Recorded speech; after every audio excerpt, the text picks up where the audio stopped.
All the roads are windy.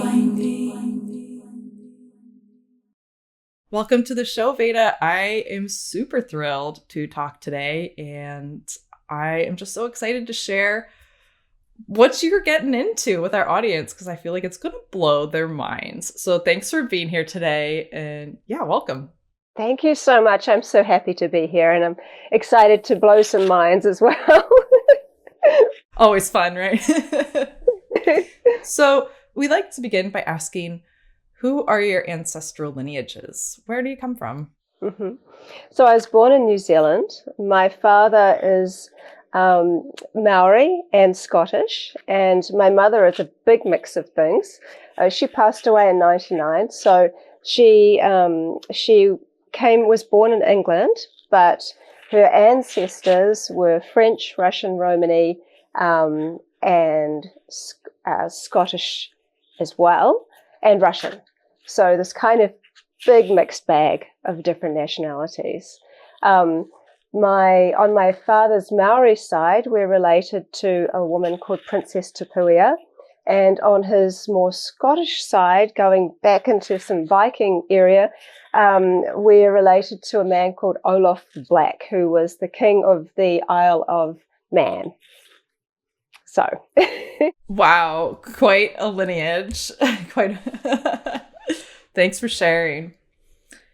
And let's just get right into it. You know, you've been working with water as a conscious being, and I'd love to hear, our audience has no idea what you do, what you've discovered. And I think just hearing your story of how is it that you work with water and how did you come to this? How like it's so different. Let's at whatever point you feel like starting is best here. Okay.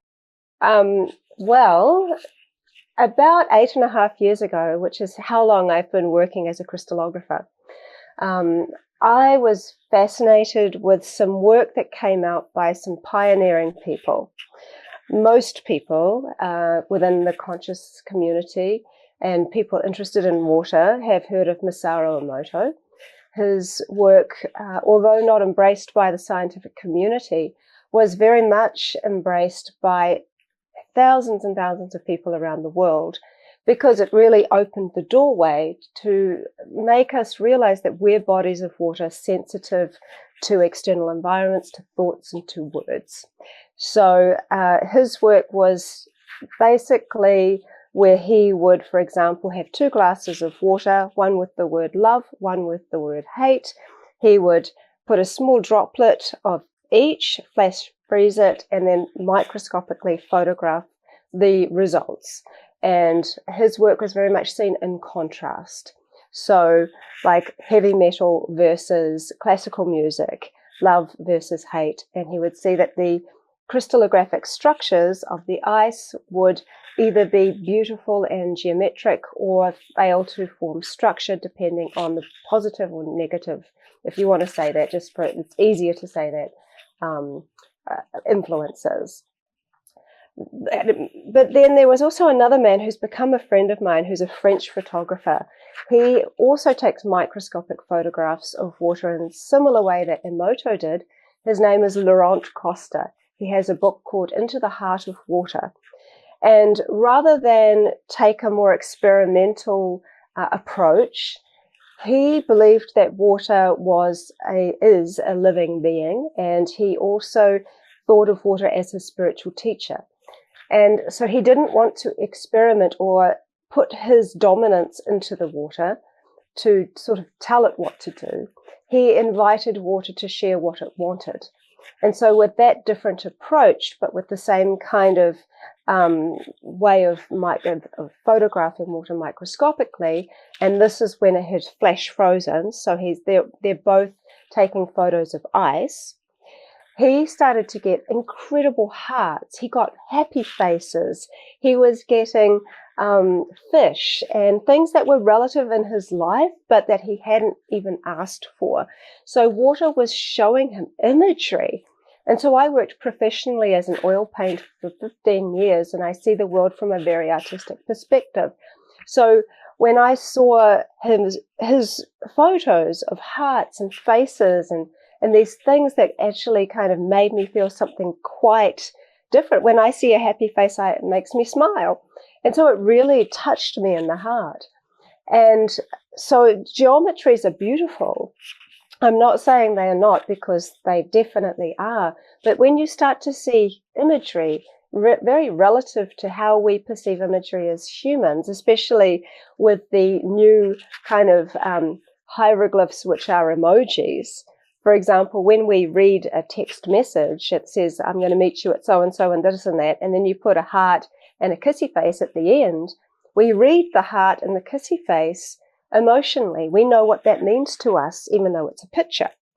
And so then there was another man that I read about. His name was Thomas Hieronymus. He was a radionic engineer, and he observed something really interesting. When he went into a Parisian meat market, he noticed that the freshly placed organs of an animal appeared to be affecting the way the frost froze on the glass behind where they were placed. So, for example, the frost would freeze in the shape of the liver organ above the liver organ, and so on and so on. And so his idea was that there seemed to be some kind of life force energy still emanating out of the organ, even though it was no longer in a living animal. And he put that down to there being water in the blood. And what was exciting about his discovery was that it was macroscopic. He could see it with his naked eye. But the secret appeared to be in the freezing. And there is a saying that nature hides her secrets well. And so when I started to really dive deep into the questioning, can water really store information and share it in imagery and share it in certain ways as it begins to freeze? I wanted to see for myself. I'm very much of the opinion that don't always believe everything you see and everything you read. If you can, discover it for yourself. And so I had a profound healing experience with water, so I knew I had some amazing water to work with. And so my idea was that I would simply put water into a petri dish, which I had, and I would project a thought into the water, and I would freeze it in my kitchen freezer and pull it out and see what happened. So that was my original thought. So as I was holding my petri dish of water and thinking about what I was going to think about, I observed that there was a little bit of fluff floating around in the water. So I was like, oh God. So I put my hand in to take the fluff out. But I consciously thought, I wonder if my hand will have any impact on the water's memory. And so that was the thought I projected. So then I thought, well, that'll do. I put it into the freezer with the peas and the ice cream and the broccoli and all that. And I kind of forgot about it. And I had zero attachment to what I might see. And I kind of had figured, well, they've all got microscopes and, that these people that are taking the photos, and I don't really know what's going to happen. So a few hours later, I pulled the dish out, held it up to the light, and took a photograph on my iPhone. And that was the picture that has launched now well over 16,000 photographs of ice. And so there was this picture that took up half the petri dish of a hand, an unmistakable hand. It was not just any old hand, though. I inherited my mother's slightly bent fingers. My fingers aren't perfectly straight. And so the hand itself had crooked fingers in the exact place that I do. And the hand looked a lot like an X-ray, but it was undeniably a hand. And I went to my son, Rama, and I showed him the photo. He didn't know what he was looking at. He didn't know what I'd done. And I said, hey, Rama, what does this look like? And he looked at me like I was silly. He said, it's like kind of a creepy hand, Mum. And I'm like, I know. And so then, my rational brain was going, well, man, it's probably just a coincidence, And so I went down to the beach because I lived on the beach then. And I got some seawater and I froze a very thin layer of it.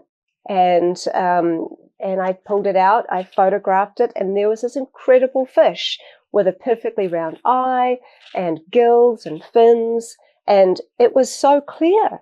And then I'm like, my mind started racing because I like, how is this happening? How is this really possible? because I was, just as my mind was getting blown. And so then my freezer became my most used household appliance by far. And I started using all kinds of different waters, different kinds of inspiring influences with water.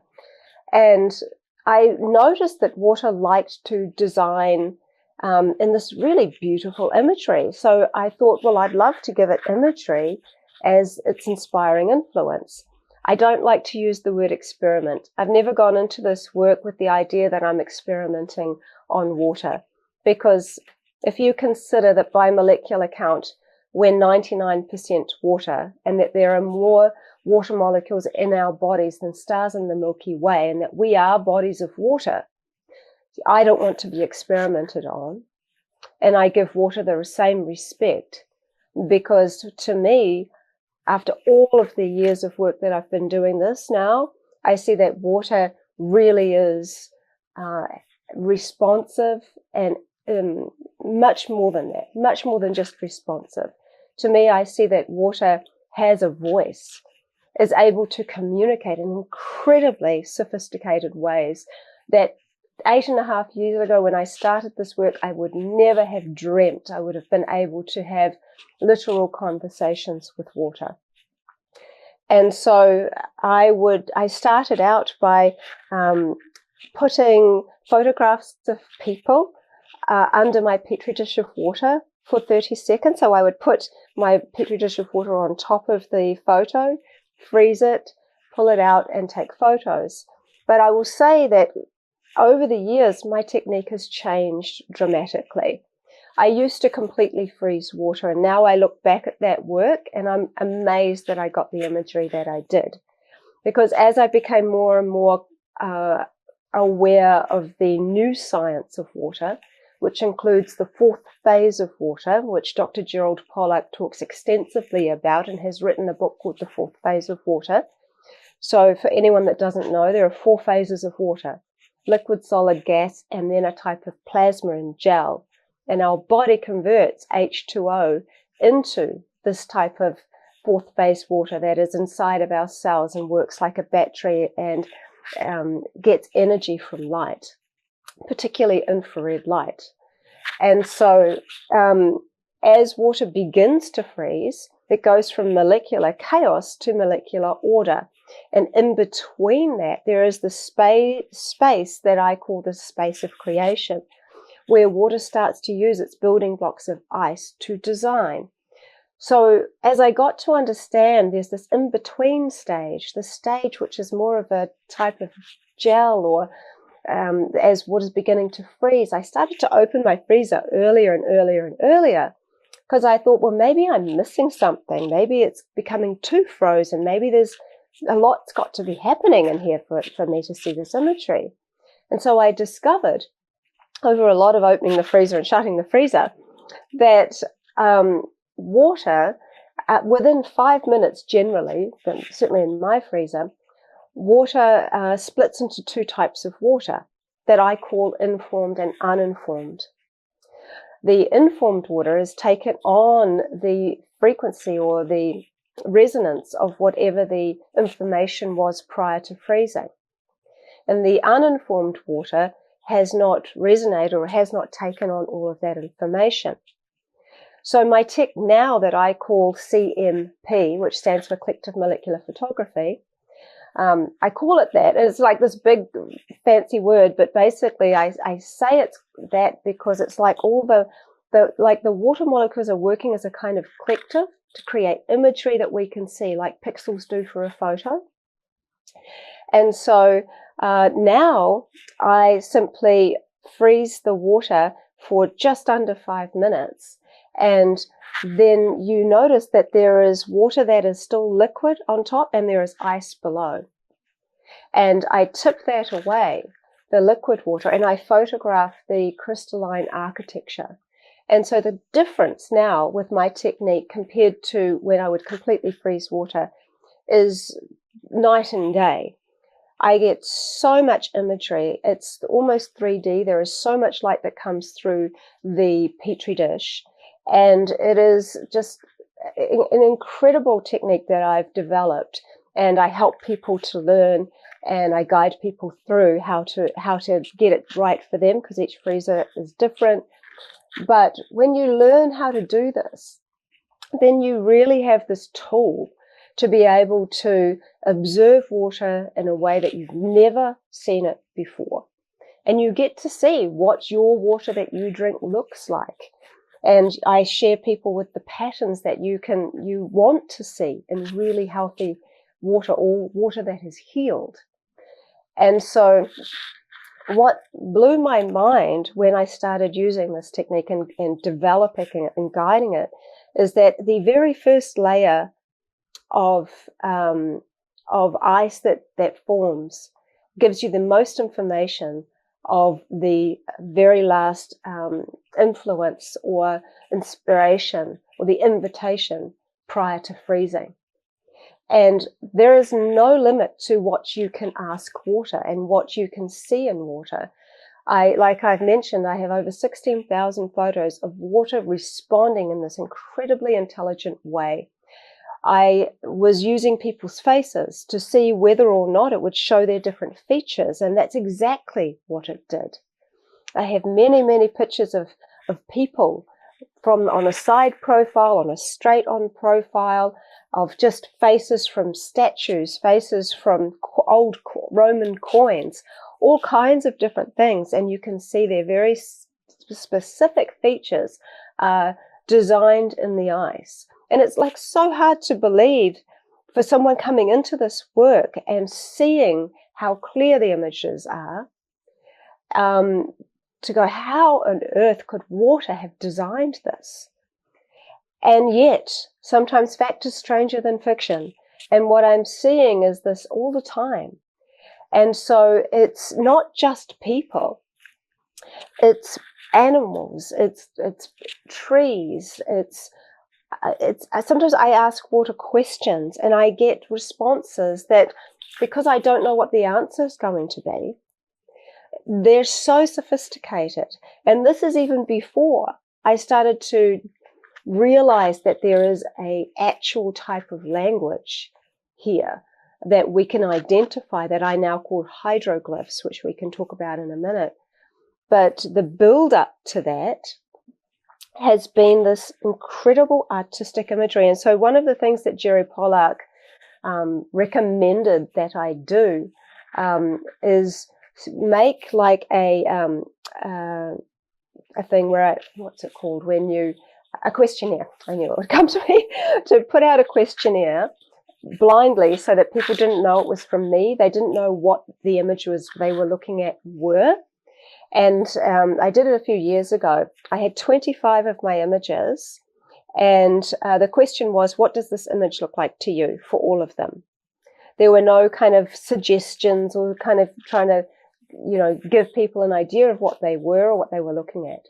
And so 298 people did the survey, and 85% of people could recognize the images that they saw as to which were in alignment with what the influence was.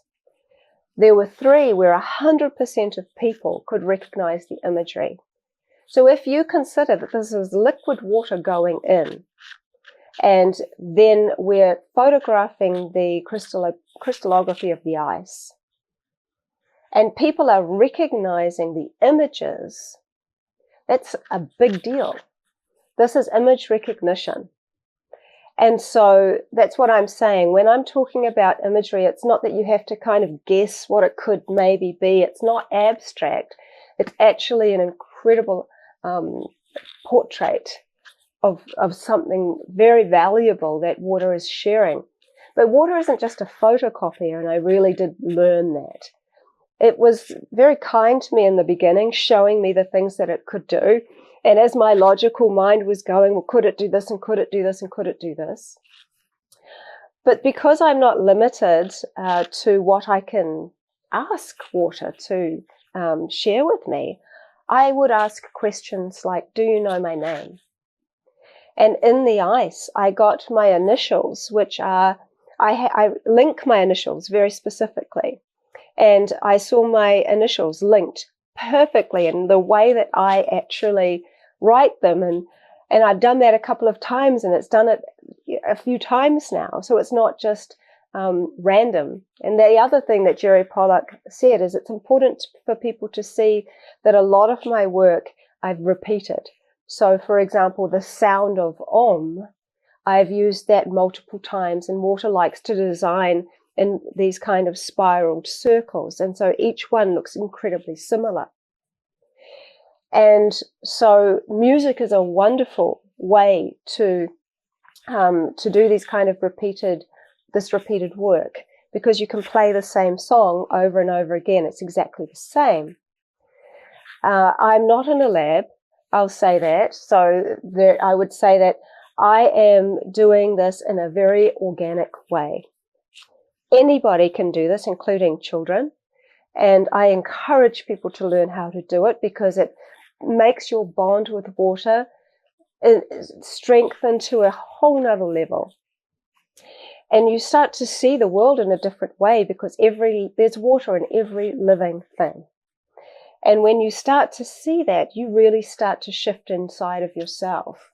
And new tributaries start to arise within you that you didn't even know could happen in your ways of thinking and interacting with the world. And so what I would say is that the kind of work I'm doing has such huge implications. And so somebody asked me recently, what is the difference between all of the work that people will see on social media that I've shared, which is very artistic, and what is the difference between that and these hydroglyphs that we can talk about? And I would say that one is art and one is language. And so water is, to me, the ultimate artist. When you think about how it designs and fills things, we are bodies full of water, but we're all different shapes and sizes and textures and all kinds of things. But it's the water within us that is filling us and giving us shape. When you look at a plum, which is full and hydrated and has a certain look, and compare it to a prune, the only thing that's different is that the water has been removed. And so its textures and things have changed. Its body has changed. Water understands life and form and shape incredibly well, because it is the mastermind behind this. So then when I started playing with this repeated work, and I would use the same song, for example, and because Masaru Emoto, his work with music was very much, like I said, in contrast with the heavy metal and the classical. And my son, who is now 20, a few years ago, he said to me, well, I mean, I don't even like classical music, Mum. He said, does that mean that like water's hating this? And I'm like, no, water is never in judgment. That is not my experience. Water is dancing to frequency. It's dancing in so many aspects of its ways. And it's not sitting in judgment. It's often our feelings can influence that. So perhaps the person listening to the heavy metal that in that test didn't like it. And so I wanted to see how water would respond to lots of different genres of music. So I got out the Bob Marley and the Little River Band, and then some electronic music and some drum and bass, and so like across the board stuff. And some very interesting things happened in that water would sometimes design the main word. For example, one of the most repeated studies that I've done has been to the song Stairway to Heaven. And water designs the stairway every time I play it. And so after around 10 or 15 of these, I started to wonder. I said, well, does this sign, this staircase, does it mean stairway? And so, I mean, of course, water could have been in that, in my thinking. I was thinking, well, it's definitely picking up on that word. So maybe, what does it mean that? So I wrote the word stairway on a piece of paper and I put my petri dish of water on top of it for 30 seconds. I just happened to like that number. I also know now from all of this time, I don't even need to do anything. It's actually like water knows what I'm doing. And so it's nice to give people kind of a process. And so I say 30 seconds because it just seems like a good time. And so then I would place it in my freezer, remove it, use my technique and photograph it. And sure enough, there was the stairway. And I'm like, oh, okay, that's interesting. Let's do it again. And so we did it again. I did it again and again and again. And I did it 50 times. And each time there was a stairway. And I'm like, okay, I can safely now say that is a hydroglyph, which I have named. It's like similar to hieroglyphs. And they're a lot similar to hieroglyphs, actually, in many ways, is in that they're sharing a conceptual idea through imagery. So it's not just one word that it means. These hydroglyphs, similar to hieroglyphs, have layers of meaning. And it's actually a very sophisticated way that it works. So when I realized that, I started to wonder, well, what do you do with a stairway? It's like, oh, you climb up it. So I wrote the words climb up. And I did the same thing. I put my petri dish of water on top of it, etc., and I got the stairway. I'm like, okay, the layered meaning is that it means to climb up. And so I now have, for the last 3.5 years, I've been diving deep into this thing that I call hydroglyphs, and I have 31 hydroglyphs. Then some of them have multitudes of layered meanings, and it's taken me such a long time because my kind of level has been this number 50, and if it can repeat 50 times. And so, for example, another one, I'll just give you an example of a few, but there's one which organically happened, but people would ask me, oh, but can water understand different languages? And of course it can, because water isn't reading the word, it's reading the energy of the word. And so when I wrote Pugione, which is Latin for dagger, I got this dagger. And I'm like, oh, that's cool. And this is, again, years ago. And then I started seeing these daggers appear in my crystallography and other tests and other work. And I'm like, where is this coming? Like, I don't even have a dagger. Like, what's going on? And so I started to wonder, well, okay, let's start investigating here. So I wrote the word dagger, and I did that 50 times, and I kept seeing the dagger. I'm like, okay, I know it means dagger. Then what do you do with a dagger? What's the purpose of a dagger? Is generally to inflict harm. So I wrote physical pain, and I saw the dagger. I'm like, I know it means that. Well, let's try emotional pain, and I got that. And then it also means danger, and it also means knife. And it also means caution. And that's the most I've done on one glyph, is that many meanings. And so one day, because I have a private Facebook group for people who are actively using this technique and sharing their work. And so this was before anyone knew I was doing hydroglyphs. And this man had taught his daughter how to do it. And so he shared her crystallography. And in the crystallography of hers, I noticed that there were some hydroglyphs. And so I emailed him and I messaged him and I said, look, I can see these hydroglyphs. This is this extra work I'm doing. So what I saw was the stairway and 2 daggers. And so I messaged him and I said, could you just tell your daughter to be careful climbing up something? And so he immediately responded and he was like, oh, lol.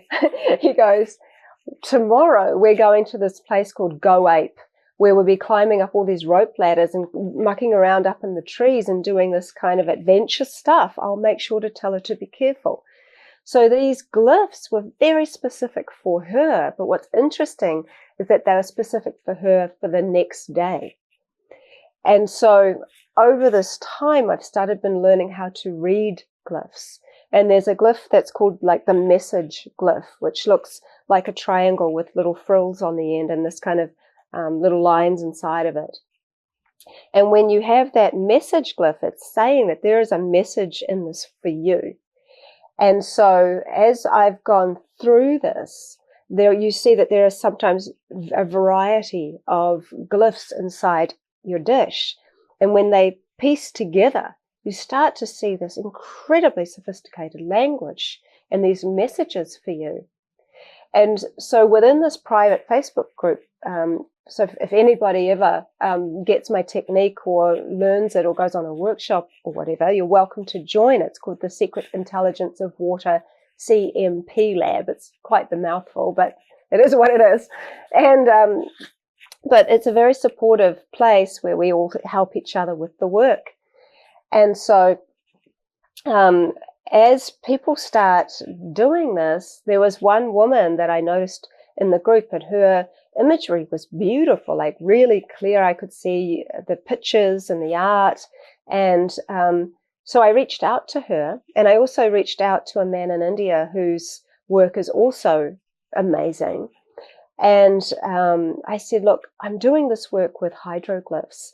And what would be fabulous is if you could help me find layered meanings, and if you can see these hydroglyphs too.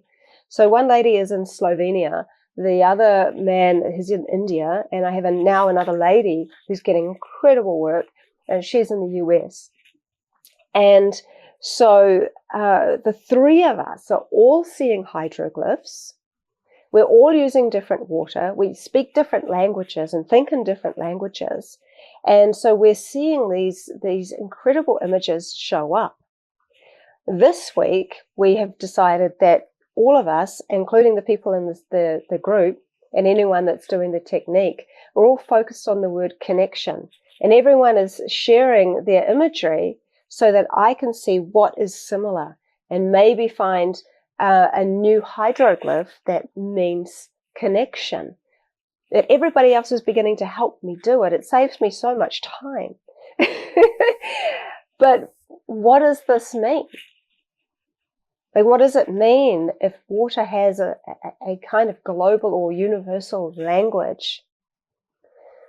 Well, what it tends to mean for a lot of people when they start to really let that settle in is that water could well be the voice piece for all life.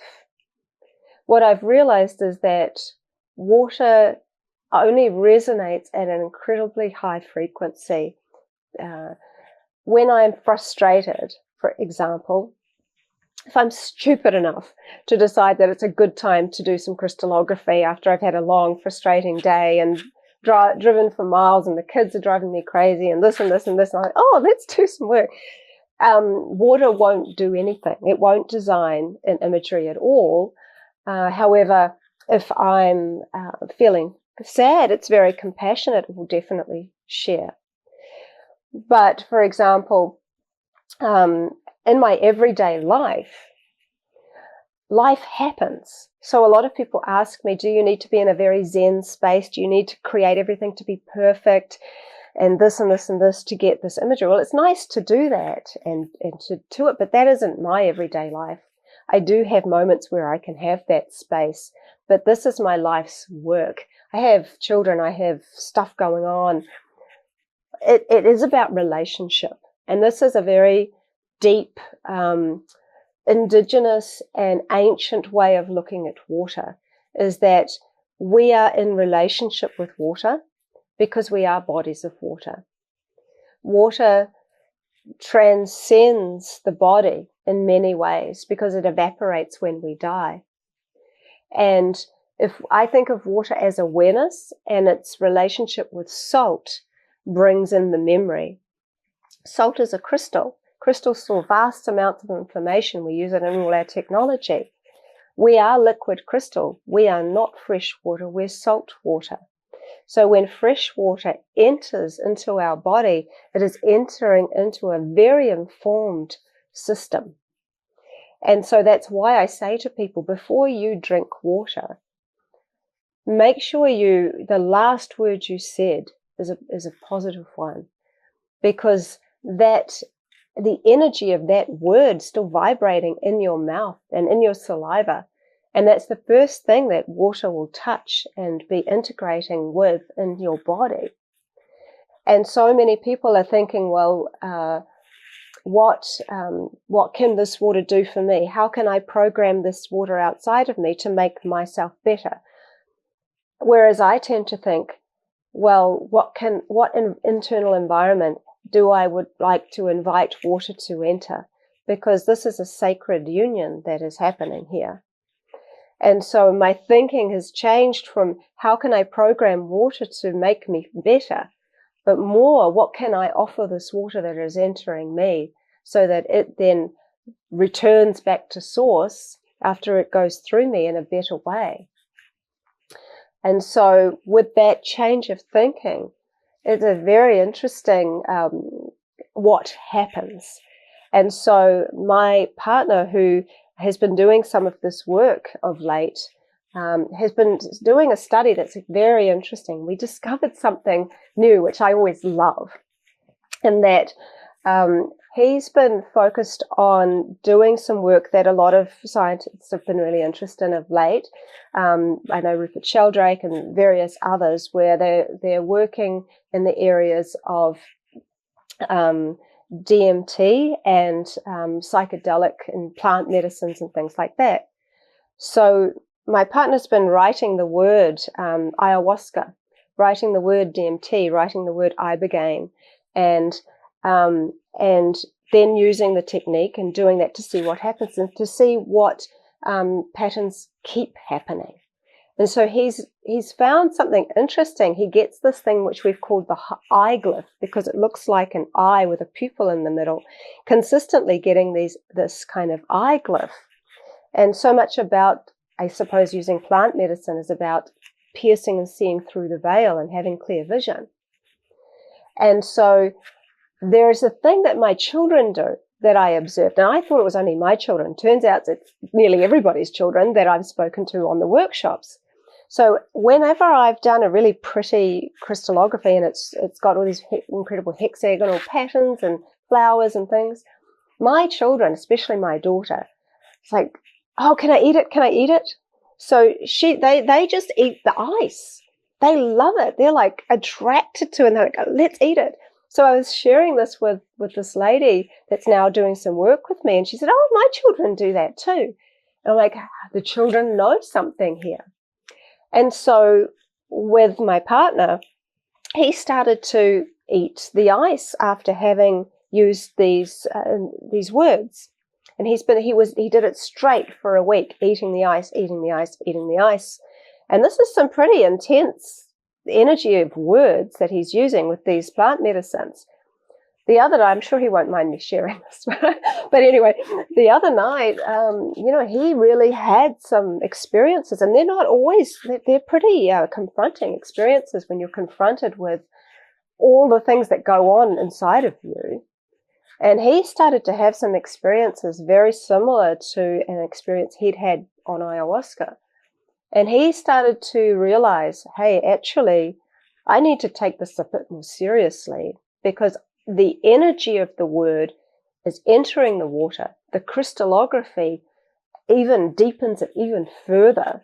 And then eating the ice is this very sacred process that children know about, but as adults somehow we forget, because I never thought to do it until my children started doing it. And now he's having the effects of that. So then that is a similar kind of way to how homeopathy works, but in a very different mythology. But it's incredibly interesting, the discoveries we're doing. The more we open up, the more I share this with other people, the more people are starting to come back and go, wow, this happened and this happened and this happened. And so this information transfer is becoming very decentralized, which is exactly what I want. As I was advised by many well-meaning people to charge a fortune for this work, to charge a fortune to teach people how to do it, to really like monetize it And I'm like, this is not why I'm doing this. Water is telling me what to do here. I'm sharing the information water wants us to know as a human species. And the more people that can do this, the better it is for humanity, the better it is for all of us. And because water doesn't resonate at a lower frequency, it navigates its way, bringing people into a higher level of understanding of themselves. And so it truly is like a reflection of us. You can't, I believe this, especially in my experience, you can't dive into this work with water without diving into the depths of yourself. And it helps you form relationship and right relationship with who you are. It teaches you patience because it will not always act on demand. I don't think any of us particularly like to be told what to do all the time. So if we consider that water is like a conscious expression of a life force energy outside of the physical body, then we're working with a life force energy that just doesn't happen to be in a body. My friend Moses Hackman, he said, water is the glove on the hand of consciousness. And I think that is a beautiful thing, because to me, water and consciousness go hand in hand. It's kind of like the ocean, salt and water. They look like the same thing, but they work together. They're married. They're in sacred union together. Same thing with air. There's not one living thing on this planet that isn't salt and water. So why I say I think water is the observer is because, for example, in distilled water, which is, I don't recommend people use that to do this work that I do because it lacks the minerals and salts. And so I just don't seem to get clear imagery using distilled water. Whereas seawater, rainwater, water from a puddle, river water, stream water, spring water, that you collect, they're wonderful waters to use. And tap water is a great control because it has a specific look about it. It's very disordered and disjointed. So, for example, you can take your tap water and then you can put it into a singing bowl and play it. And then you can pour that singing bowl water into the dish, freeze it, and you will see that it's gone from a very disordered pattern to starting to form ferns and these kind of flower-like stars and hexagons. So you can see that the water is healed. And so the more I've worked with water, the more I've started to see is that it has a kind of emotional state of health. So, for example, spring water tends to form these beautiful hexagonal patterns. I call them star hexagons. And rainwater will often form ferns, and spring water will form like these flowers and hexagons and ferns and a little bit of everything. And yet tap water has these kind of lines and dots. And so what's interesting is that this tap water that I often, like I said, use as a control water, when you put it through a vortexing device, or you put like your milk frother into the glass of water and it will create a vortex, and then freeze it, you'll see that its structural integrity has improved. But its chemical component has stayed the same. So it hasn't changed chemically, but it's changed structurally. So in a similar way, if somebody is sick, somebody might come and give them a hug, or they might see something that's really made them feel happy, or something has happened where they're feeling joyful. But they could just as easily feel sad. We have the option to be happy or sad. And yet the body could be scientifically or medically said to be unwell, but we have an emotional state of health. And in our emotional state of health, if we are happy or feeling positive, it can help our healing.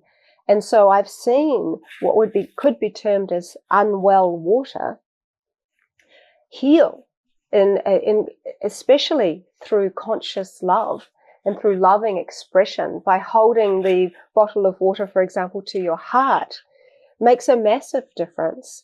I've spent a lot of time in India, and I've spent a lot of time not being a tourist in the ashrams and in the villages. And one of the things that they definitely respect and revere and understand about water over there is how much they need it for to be clean, to be alive, to be for their own health, because there is so much polluted water. But the Indian ladies, I noticed them doing something interesting, is that when they were collecting the water, they often have their saris, and they would use their silk saris to filter the water as it went through. And Rudolf Steiner talks about filtering water through silk and what a difference it makes to the water. So when I did that, it really changed its structure so much. And so one of the most beautiful structures I've seen is that the entire petri dish, which is about the size of my hand, what I like to use, it's 9 centimeters diameter. The entire dish was a huge, incredibly beautiful star hexagon. And that was taken from the water that had helped to heal me, which was a spring water. And so, but I've seen tap water do that using conscious, intentional love and positive emotion directed exactly towards it. And so this Indigenous woman once said to me that she could speak to bees, and she said she would watch the hive, and she said one bee came out and said, look, we don't mind you watching us, but please don't look at our hive too long, because your consciousness is putting too much light in the hive. And when you think about that, and she also said she could speak to trees, so she spoke to bees and trees, and she said that the tree said when she puts her conscious awareness into the tree, it not only adds more light, but it helps the tree to absorb more water. And so when you think about this relationship that forms with water, in that your direct conscious thought and focus gives the water more light. And when water has more light, it's able to absorb more information. And so it's actually, as I watch water starting to form, as the ice starts to form, it shoots out, I've photographed it, it shoots out this little light. It's almost like it has an internal light that comes at the end of the icicle. And it's almost that it uses the light to create form. So this is so beautiful, is that we're seeing form come from the formless and start to create using light. And so when I'm starting to talk about relationship, this focus, so people often ask me, coming around to, do I need to have everything Zen? I say it's a lot like when you really like someone and you go out on a date. They've finally agreed. And so you're both really excited to see each other, and you go to a restaurant and the waiter or the waitress serves you, and there's all people having dinner and whatnot. But your focus is entirely on that person. And you wouldn't even be able to say what was going on around you, that you just knew there was stuff, but your focus was on the person. And so in the similar way, this is kind of really forming relationship. When your focus is not about changing or making that person the way you are, but it's about getting to know who that person is, how they look, how they think. Not trying to dominate, but trying to simply let it be and love as is. And so as I do this with water, what I start to see is that it's starting to reflect me and I'm reflecting it. So it doesn't matter whatever is going on around me, because my focus and my relationship is so strong. And so it gets to that point, you know what it's like with families sometimes and with relationships, you get to be more yourself. And so you sort of let it go, and you just kind of, you're just you. And, water doesn't care if I'm wearing makeup or have good hair, having a good hair day or any of that kind of stuff. I'm not trying to, there's no masks, there's no anything. It sees the water inside of me. I teach in schools, I used to before COVID. I'd go in and I'd teach children. And one of the things I would say is, if your skin was invisible and your organs were see-through, what would you look like? And they always say you look like rivers and streams and tributaries. And one boy said he looked like a brain-shaped cloud with electrical rain moving through his body in the shape of a human. I'm like, damn, that's next level. And so these children are so great at this work because they're not wondering how is it working. They simply find it fun. And that's the best energy you go into this work with, is with a childlike heart, in that there isn't the expectation. It's just fun. And water really challenges people too. It's like when we have that expectation, it sometimes gives us something that doesn't look like what we expected. So we have to go in to ourselves and say, well, you know, what was my expectation? I want to prove something, is usually the one. And so what is it inside of you that you feel you need to prove to somebody else about yourself? So this woman I'm working with in Slovenia, for 6 months, she told me, when we ended up connecting, she thought water didn't even like her. She was doing this technique and nothing was happening. She was going, oh my God, you know, I thought I had a better relationship with water than this. And then after 6 months, she started to get this incredible art. She was thinking about her, she was asking water to design a picture of a tulip flower. But all week she'd been worried about her dog. Well, one of her dogs had passed away and the other dog was something was wrong. And inside of her she was worried about her dog. And so expecting to see a tulip, she pulled out the ice and she photographed it. But she was so flabbergasted because in the ice was a picture of her dog. Now, her dog is an Afghan dog. They are very specific looking, very tall, long-nosed dogs. She saw her Afghan's face and another dog on top of it, and that looked like the dog that had passed. And so water gave her these tiny tulips as she went through it, but the main picture were these dogs. And so I said, well, water doesn't do small talk. It's not interested in trying to just show you that it can do, like, be a photocopier. It's saying, this is where I can see what's really in your heart, what's really in your mind. And so after thinking all this, after 6 months, she started getting this great imagery. And that's why I reached out to her, but I didn't know what she'd been thinking for 6 months. And then I introduced her to the hydroglyphs and the work, and that I've been doing of late. And then she went back through all her photos and she said, I didn't know this. I feel so bad. Water had been talking to me all along, but I just didn't know what to look for. And she started to see that this imagery was there all along. So water can communicate with us through art, and it can communicate it through us through this language. And the more people that know, the more people can help me start to decipher it, decode it, understand it for the betterment of our world. Because if water can be the mouthpiece for nature, it can speak to us. There's a book called Charlotte's Web, and the spider has to figure out how to communicate with humans. And so she uses her skills of building a web to design human words. And in a similar way, water is using this design, this art, this language to communicate with us. Can you imagine what messages it might have for you and for whoever is watching this? Because I've come to understand even the simplest glyphs. For example, like the hexagonal glyph, which means gratitude. It means living life. Interestingly, it means death too. A man reached out to me, and that's after I'd got the life or living glyph and gratitude glyph. It means layers of meanings, like I mentioned. And he said, can you please ask water what death looks like? And so I wrote the word death, but I kept seeing this life glyph, and I'm like, no, that can't be right. That can't be right, because my logical mind was expecting something else.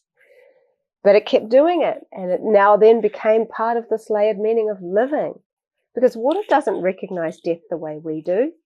Remembering that we are essentially, boiled down, pardon the pun, water, salts, minerals, and consciousness, is that water doesn't die. It can be polluted, We can give it the term dead water, but it's not dead.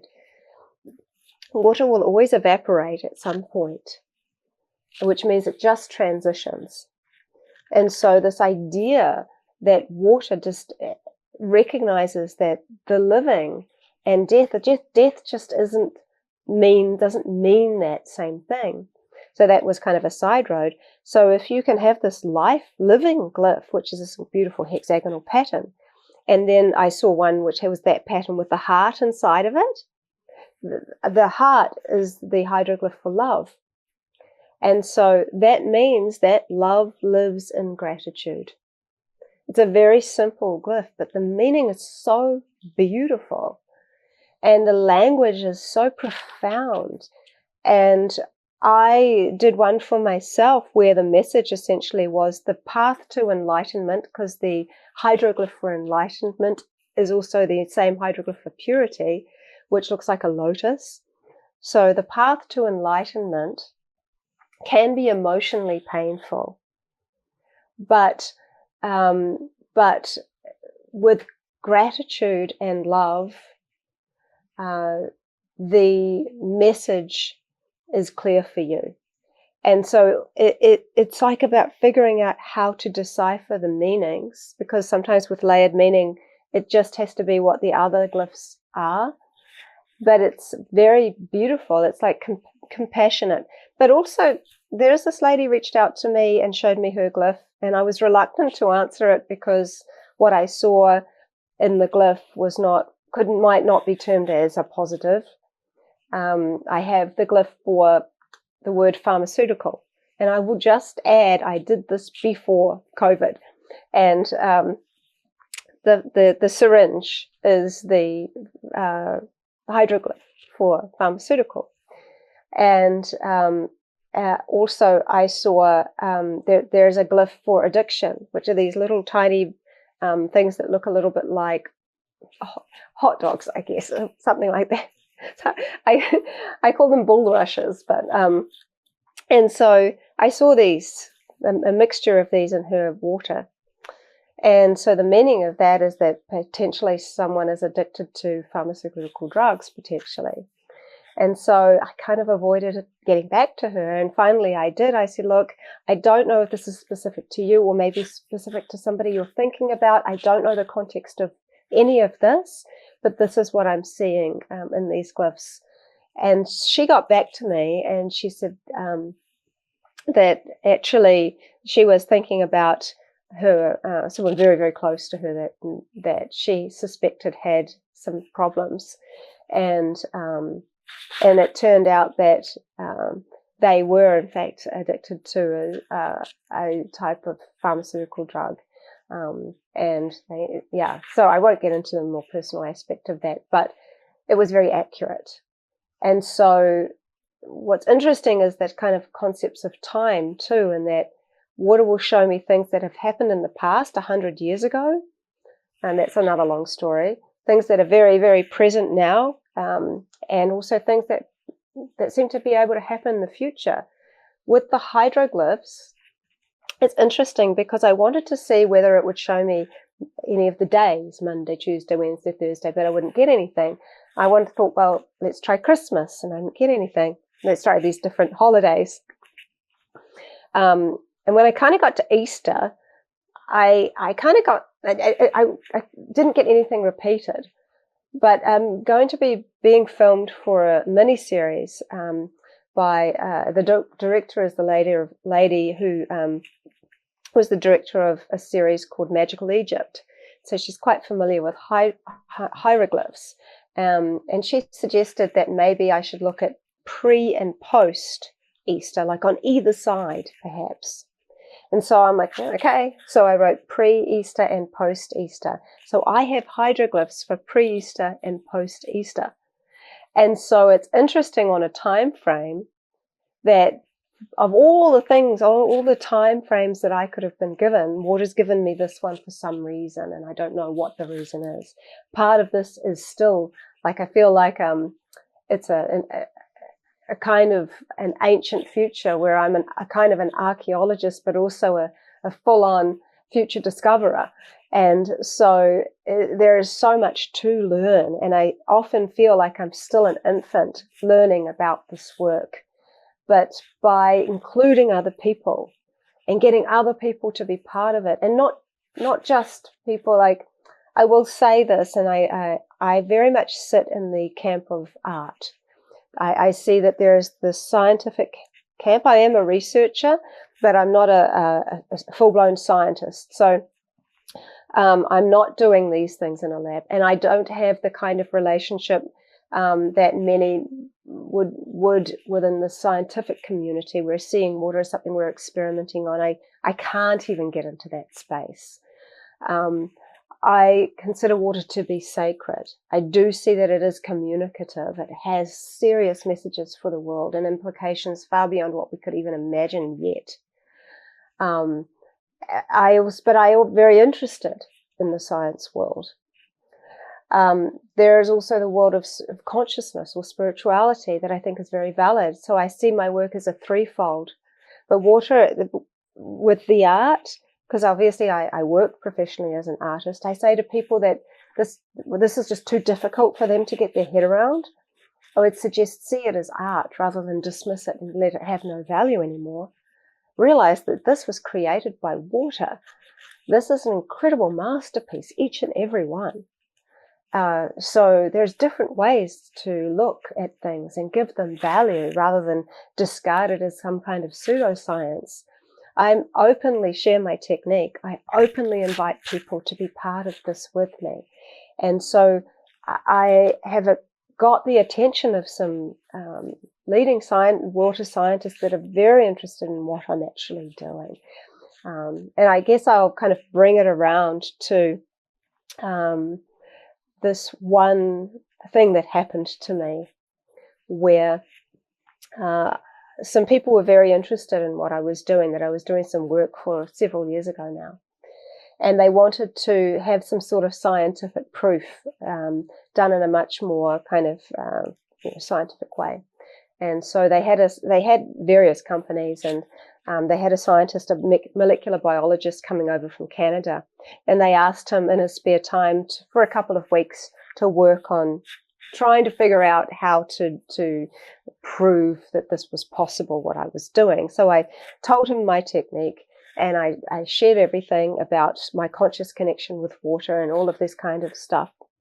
And so he immediately, he wanted to take me out of the equation, because he thought, well, if you are impacting the water, I want to see if it can do this on its own accord.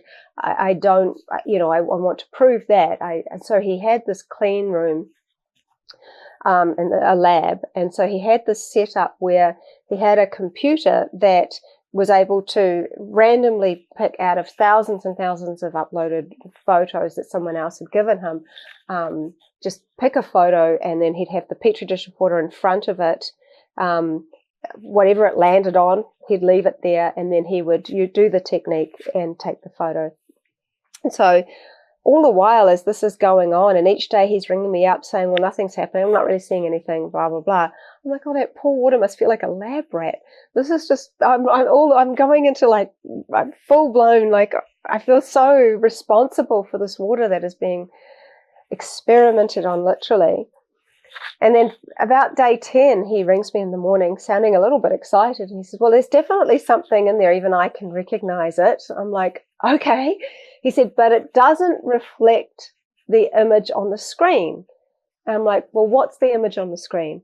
He said, well, it's the stainless steel container that hospitals use to put organs in, and there's a heart organ in it.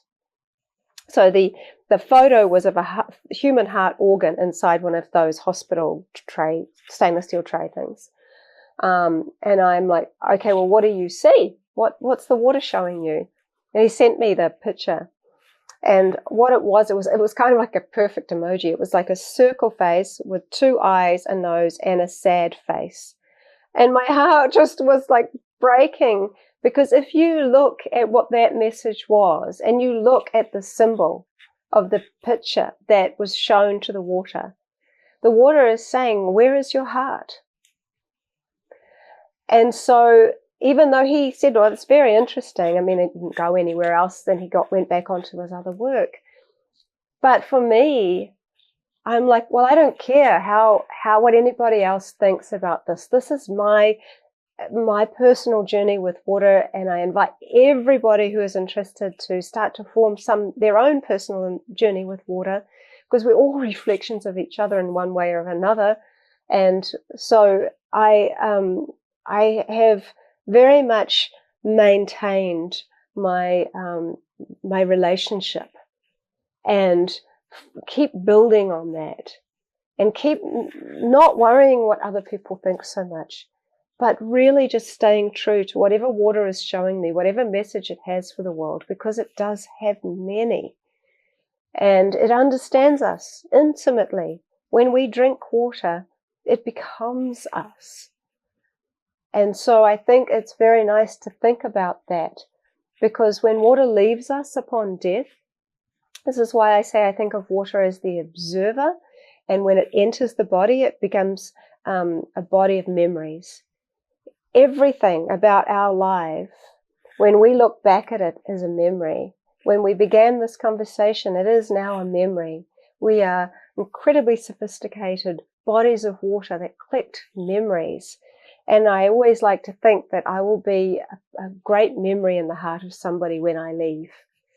And so when we think about this, it's interesting, because there's a belief that upon death, the water within us, I think there's two types of water in people, just like I see there's two types of water in the petri dish.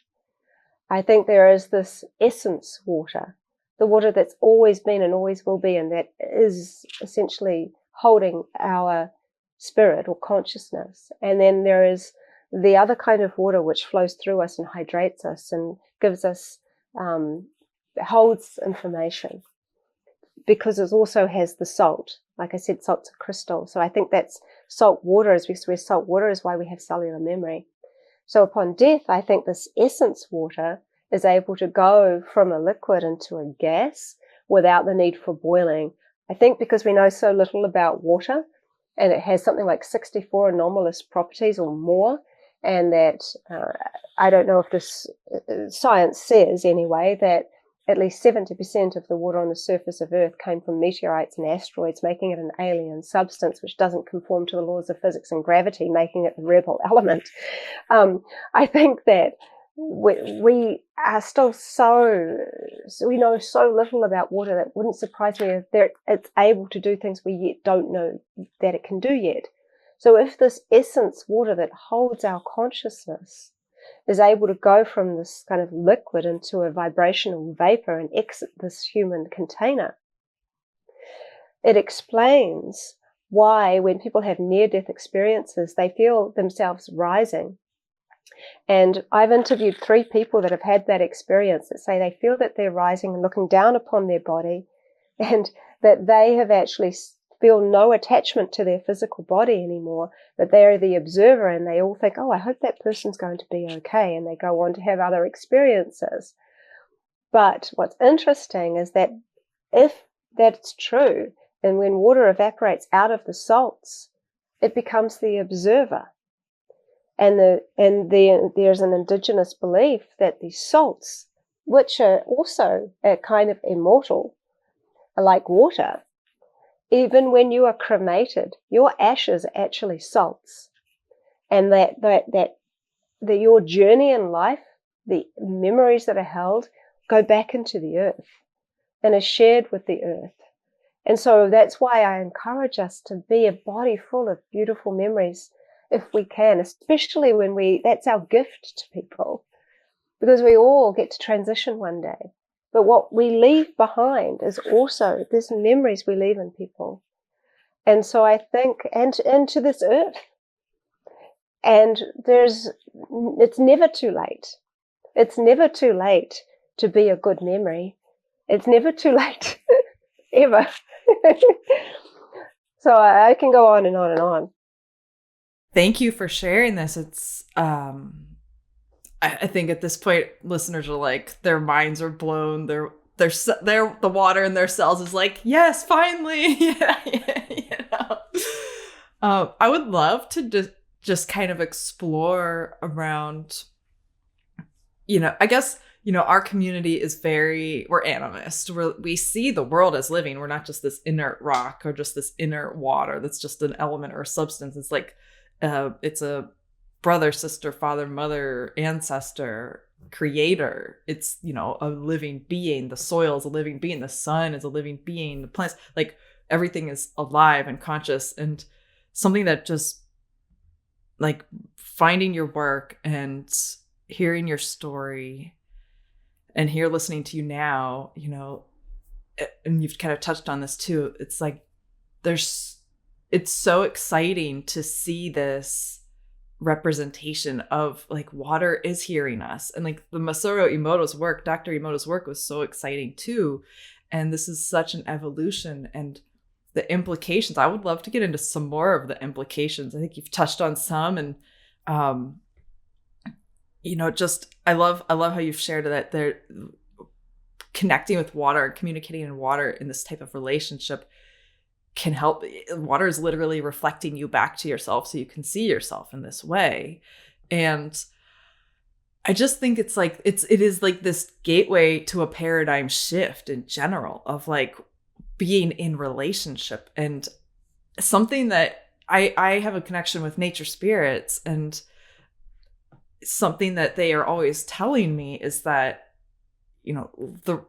the reason, one of the big reasons why connecting with nature is so important is because nature is creative and has these guidance and inspiration and possibilities to share with us about what else is possible besides this very extractive world we've created, that our ancestors created and that we're now living in. And it's this guide to creating a different world where we are in relation and where we are honoring the elements and honoring ourselves. And that's, when I saw your work, I'm like, oh my gosh, this is so cool. Like, I'd love to hear too, if your conversation, you've had a lot of conversations with water now, y'all roll deep, but, like, do you talk with water too, in terms of like, what messages do you have for humanity, or like what, asking water, like, what are some of the greater implications for this? Like, I feel like water knows so much, and it's like, how, it's so cool with the hydroglyphs, we're able to start discerning what water is sharing and communicating in little ways and in big ways too. So I don't know. I mean, there's just so much here. I feel like we could talk for like hours and hours and hours about this. So I'd love to hear if there's something coming up for you around this. Well, I asked water, somebody suggested ask water what a hydroglyph is. And so it used hieroglyphs to show me what a hydroglyph was. And so it said that the translation was living message. And so they're living messages, which I think is incredibly important and powerful to recognize. And the questions, I think, are very important, that they are coming from a very place of real depth and integrity. I think that part of this documentary that we're doing in this series is really going into asking those questions, and also inviting people to share what questions should we ask. What question could you ask water that could be so transformative for humankind to recognize and hear? One encouraging thing I would say is that there's only around about, not that this part's encouraging, but the other part is that there's a very, very tiny percentage of drinking water on the planet. It's like, if you kind of narrow it down, it's between 1% and 3% of all of the water on the planet.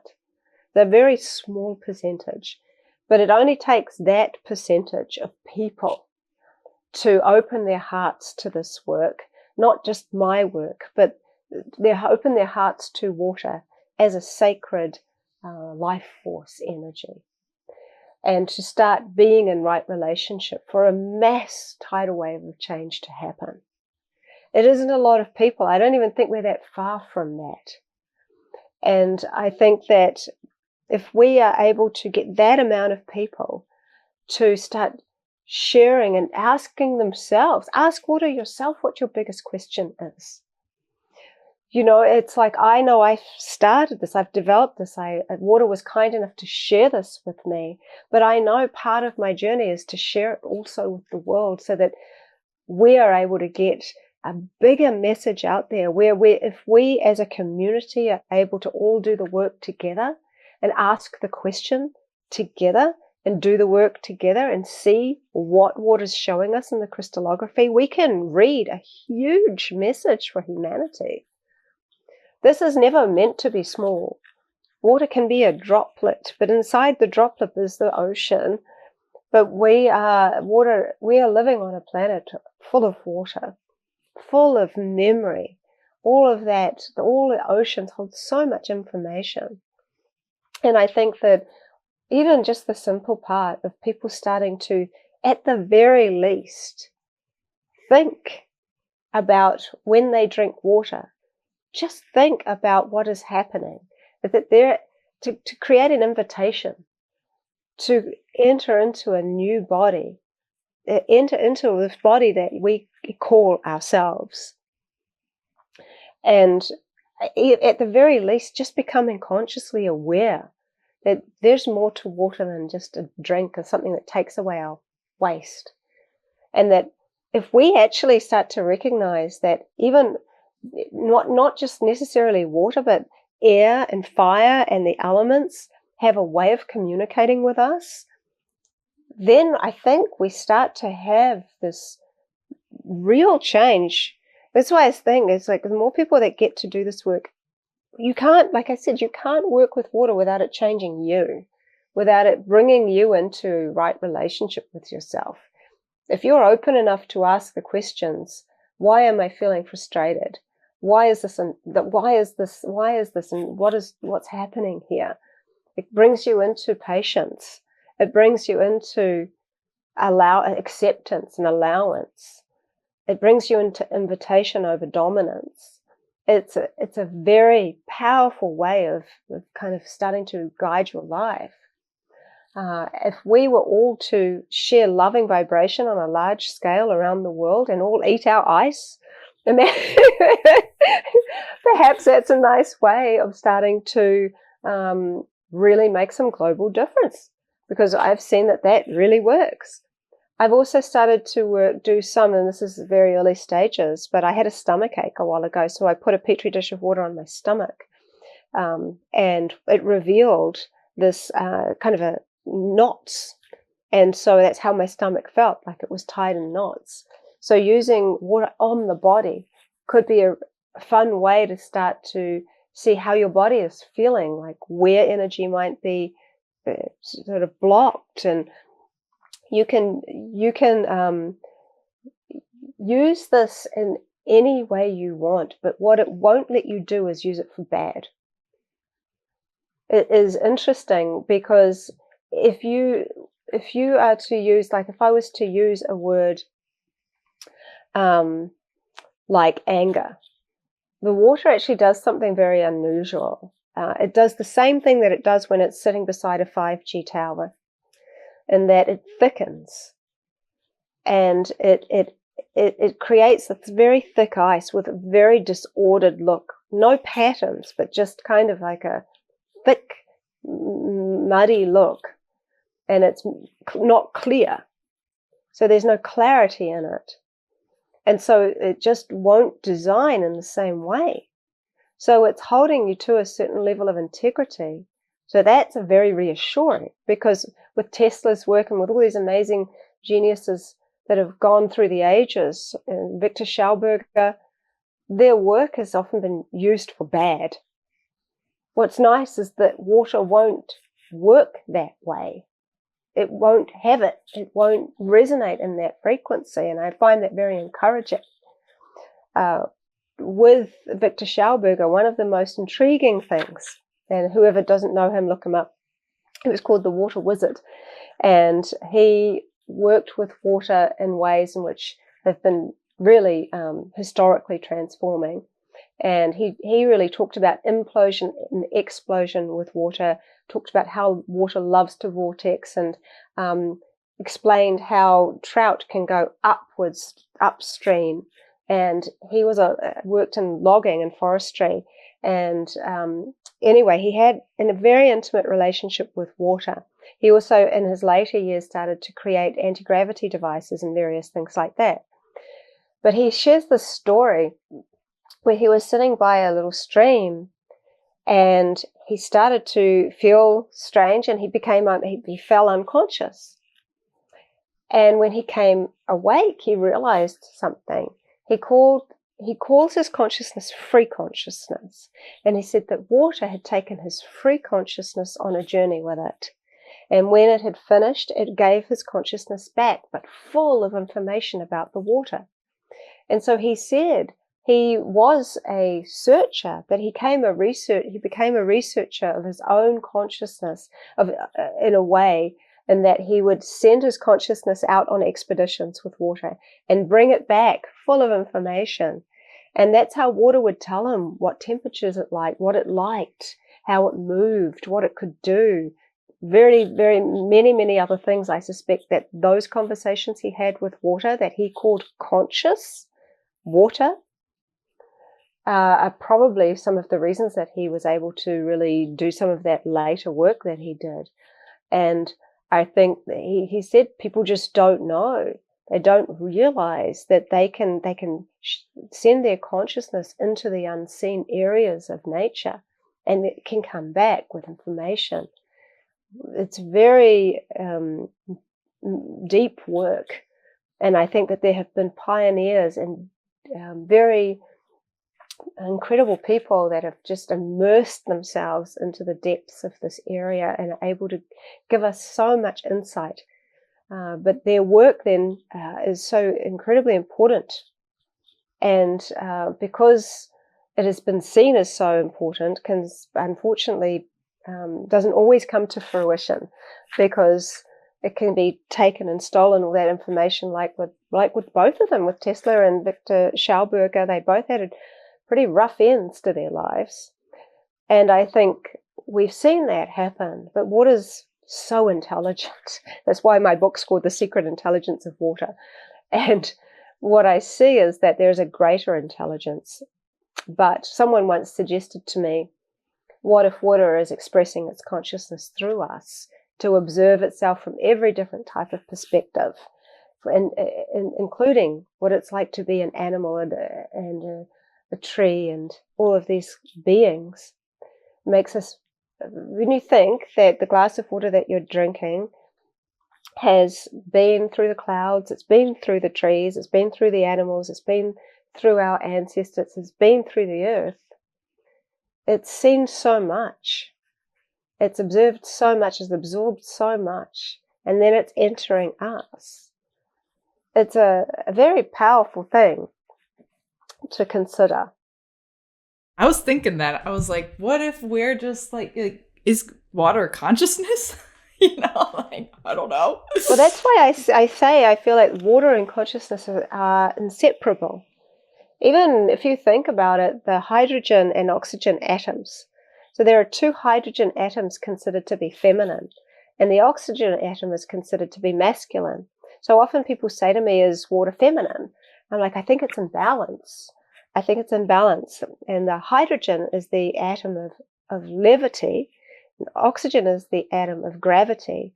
And together, when they come together, they create this kind of amazing balanced aspect where water is able to be liquid on Earth.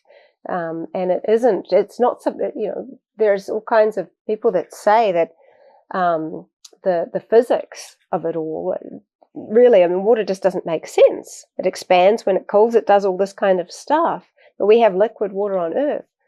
And so I think that when you start really looking into it, whether water itself is consciousness, or whether water and consciousness are so intimately entwined that they work together, I think it's definitely in that realm that we should start really looking. It's interesting that we don't really get taught these things at all when we're studying what it is to be a human being, given how much water we're made of. Our eye lens is 99% highly ordered, structured water.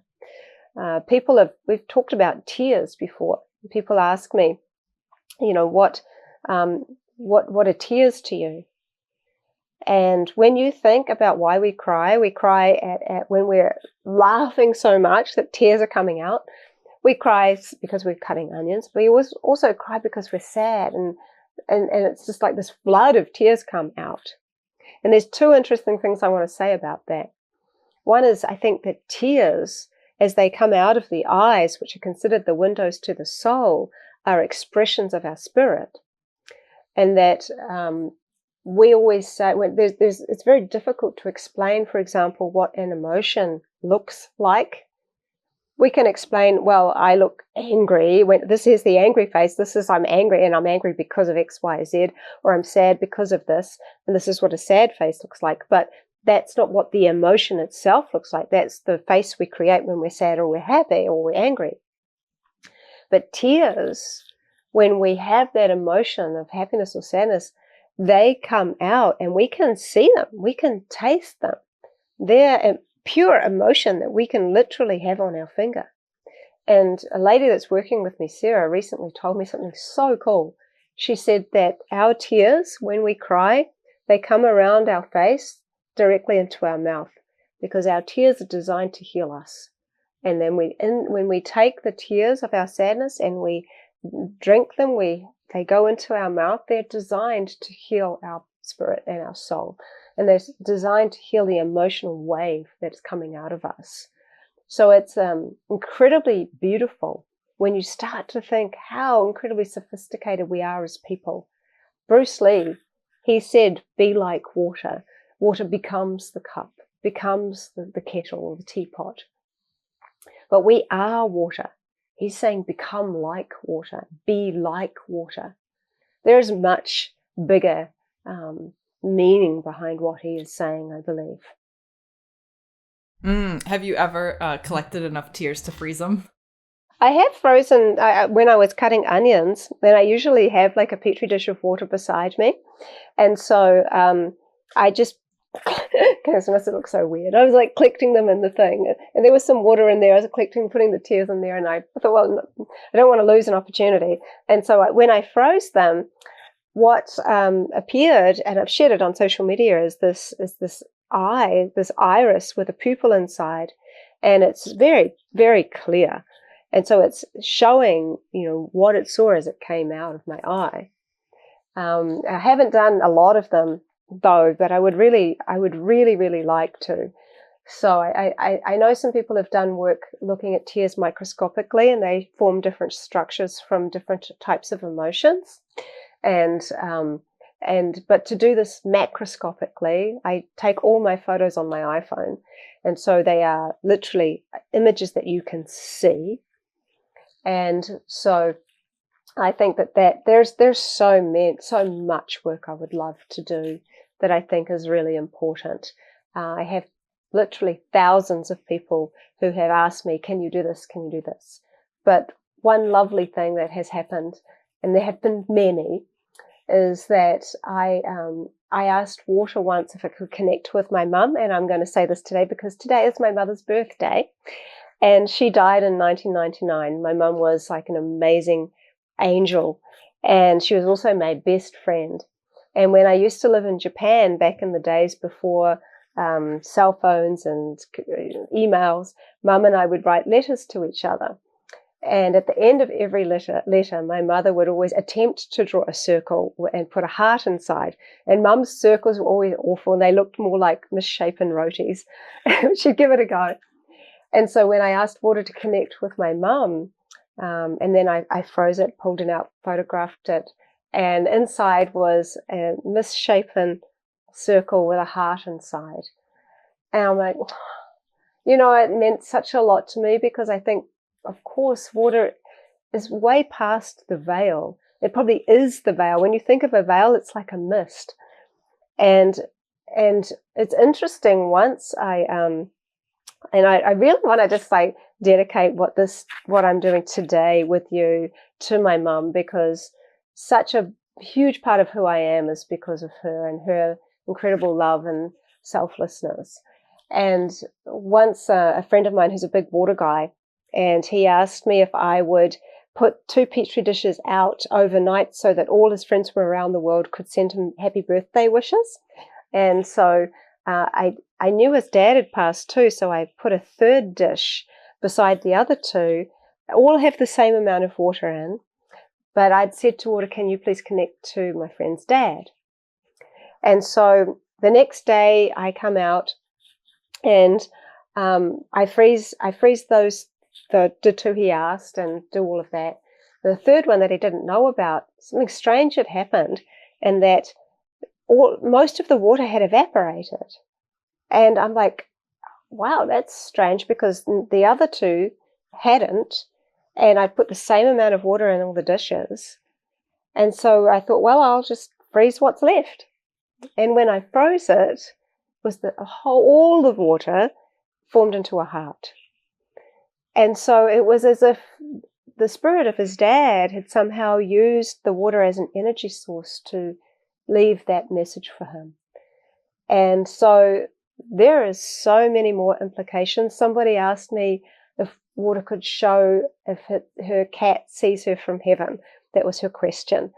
And in the ice, there was the back of a cat's head with its 2 ears looking down at these, like this sort of scene down below.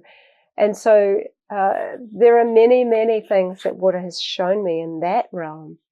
Even in the realm of dreams, I often get asked, I've done a whole study that's available on my website about that, and I continue to do it because I think it's important. I think it's important because when you're dreaming, you're not in your conscious space. So my conscious awareness is not impacting the water. Water is on a journey with me through my subconscious and unconscious states. So what I would do is leave a petri dish of water beside my bed with the intention that it reveal my dream or some part of my dream. And I sleep in total darkness. So this is also being done in the dark. The information is being collected in the dark by water. And so when I'm sleeping, I'm not aware of what I'm not really in the in the way we are in our waking state. And so then I would wake up in the morning and I would freeze the water and I would take photos. And what amazed me was the clarity of which water was able to reveal the most significant part of my dream. And sometimes when I wouldn't remember my dream and I'd freeze it, then I'd see the image. I'm like, oh, that's right. It all came flooding back to me. That was that dream. And so what's so interesting about that is that water is sort of accompanying me and observing what I'm seeing in a different realm. And so now what I want to do going forward with that work is to invite water to be part of my dream. So it's not an observer, but actually an active participant with me. So where that takes me will be so interesting. That's so cool. I think, I'm just so grateful that you discovered this and are sharing it with the world, and that you're going to come share it with us and do a workshop teaching people how to do this. And I know, like, oh my gosh. And like, our people are so like, I cannot wait. Like, what questions do they ask? What comes up? Like, if you're listening to this and you come to the workshop, or you go to Veda's website and get how to do this, let us know. Post to Instagram your pictures and the messages that come through and what you try. Like, this is so cool. It's just, I've been freaking out about it. I'm like, the whole team, I'm like, oh my God. So, I'm really excited. And thanks. Yeah, I think there's so much. We're obviously going to just have to have you back because I got more questions and I know you got more stories, and that would be really fun. But where can people find you? And, obviously you're going to do a workshop with us, but you offer some stuff on your own website. You have a book, you've got all kinds of stuff. So where can they find you, and what do you offer? Yeah, well, on my website, which is just my name, vedaustin.com, there's lots of videos that I've put a lot of time into, which really reveal a lot of information, show a lot of the pictures. There's, you can get my technique there. It's a PDF that teaches you step by step how to do it. You can get my dream study. You can get my study on salt and the marriage of salt and water. You can get my hydroglyphs and all the list of hydroglyphs as well. You can book a workshop. I also do a beginner's workshop, and I also do the advanced workshop where we get into all of the really, really interesting stuff. And so there's loads of information on my website, and I share as much as I can, all my links to interviews and podcasts that I've done. And I also am on Instagram, which is my name, Veda Austin _water. And I post daily there, and also on Facebook, which is Veda Austin Water Researcher, @Water Researcher. Sorry. So, I just basically post as daily as I can, so that people can see also that I'm actively doing this and that it's not random. I think that that's one of the things that a lot of skeptics are like, well, it's a whole ton of coincidences. And I don't need to, I'm not trying to convince anybody, but I think that some of the evidence is in the work. It's just there's so much of it. 16,000 photos of work I'm sharing daily, the stuff I'm doing. And when other people do it and share, I think that there's a new wave that is happening in our world, which can make massive ripple effects. I wholeheartedly agree, that our combined consciousness. I mean, you're talking about the woman speaking with the bees, and they're like, when you put your consciousness on us too much, you put too much light in the hive. Like, our combined consciousness is directing energy. I mean, we do this in our collective membership. Like, we do energy work and do these things. And I just want to share, there's just something super silly I just want to share as we wrap up, is like, for one thing, I've always felt like blessing myself is blessing the water in me and sending this blessing down towards the earth when I pee or whatever, or sweat. And I just love it that, like, when I'm peeing, I'm like giving the water back to the earth and with these blessings. And I just think it's so cool to be this body of consciousness with this, now with your work with water as its own conscious being, and just seeing that and like understanding these implications for how we direct energy towards ourselves and others, and what that it really does impact us, and it really matters. And yeah. Well, urine is a big one. Like, urine is so readily available. I've done lots of studies on different bodily fluids, and urine is one of them. And I did a talk recently on a urine therapy conference, because I'd just taken photos of urine that I could share, and I tracked my cycle for a couple of months, taking photos of my urine. And it definitely has certain patterns in the beginning of the cycle, and then a fertile cycle has like these incredible, almost 3D kind of round star dollar shapes. And then as it goes towards the end of the cycle, it's kind of got this different kind of ferning and branching. And so it can share a lot of information. But this guy asked me if I would see if my consciousness could change the structure of the urine. And so I photographed it first, then put the feeling of joy into the urine, which is mostly water anyway, and froze it, and it changed structures so incredibly beautifully that it looked more like a kind of huge flower. And so actually the urine is it's mainly just water and minerals, and so it is carrying a type of information as we release it back into another realm. And for us, we think, oh God, it's going down the toilet, what's it going to be like? Because but in many ways it's a release. It gets to be back into its observer space as well, going back to source. And I love the thought that all water, as it finds its way through all of the earth systems and the rivers and lakes and things and aquifers, eventually it gets back to source. And we're bodies of water all going back to source. I think that that's a beautiful thing to remember, and to think that we're made of these immortals, and that water is sharing not to be afraid of death. It's a very powerful thing that it's saying. We are all interconnected. The urine, the water that comes from us, it comes into us and leaves us. we transformed the water we drank into a different type of water with information. And that information can be collected and looked at. And you're right, you are giving back. Where there are all kinds of ways to give back. In ancient times, we used to call water not water, we called it the waters, because we recognized it as a sacred being. In New Zealand, I mentioned earlier that my dad's Maori, and there's a saying that the health of the water reflects the health of the people. And so I think that is a very beautiful thing to think about, is that when we start to care for the water, it is again a reflection of caring for ourselves as a people.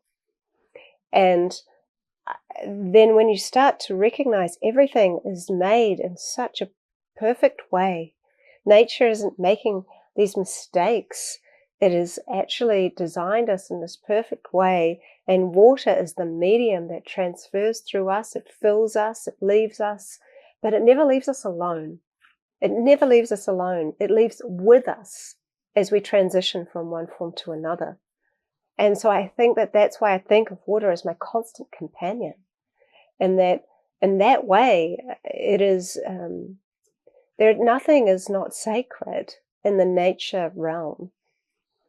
And I think just starting to even come into the idea that water is able to share information through us and to us, it's such an important thing. And I still get my mind blown. Like, I mean, I do have this unique and special relationship with water, no doubt, that we all do. That's the thing. People said, so when did this relationship with water start? I'm like, it always has been. It always will be. I'm a body of water. Someone also asked me, what's your favorite type of water to drink? I rephrase it. They said, what's your favorite body of water? Suggesting like, what kind of water do I like? And I said, my 3 children are my favorite bodies of water. And so I share something really sweet, because I know we're winding up, and it's a really sweet little love story. It's how I met my partner. And we were at a water conference in Germany. He lives here in California, and obviously I'm from New Zealand. And anyway, so I was giving a talk at the water conference, and I shared some of my work, and one of them was the "Do you know my name?" or the VA in the initials. And so we had met and we had a connection and all that kind of stuff. But he had a shower, and when he got out of the shower, you know how the steam steams the mirror up? Well, he took a photo of what he saw. In the steamed up mirror were my initials, VA. And so this VA appeared in the steamed mirror. And he took a photo, and his logic, he was like, oh my God. And he came and he said to me, what do you think this means? And I'm like, what do you think it means? And, through all of this time now, we've been back, I've been coming over here. He hasn't been able to get to New Zealand, but because of COVID and whatever. But it has been such a powerful thing that water brought us together and shared this incredible message with him, that you never know what's going to happen in life. And I think that that's an incredibly special, sweet thing that has happened. And one suggestion I would give to people is when they are in the shower, to write something to water in the steam. Write something lovely, draw a heart in the steam, because it's also you sharing something loving to the steam and the water around you, because water is in all of these different phases. I love it. I just love it. That's great. I love spreading the love. There's so much love.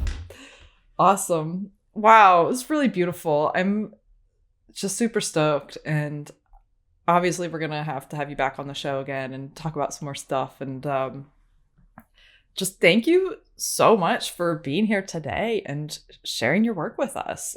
I can't wait to share it with everyone. And yeah, thank you so much. It's my pleasure, and thank you for all you do and all you are. Thank you.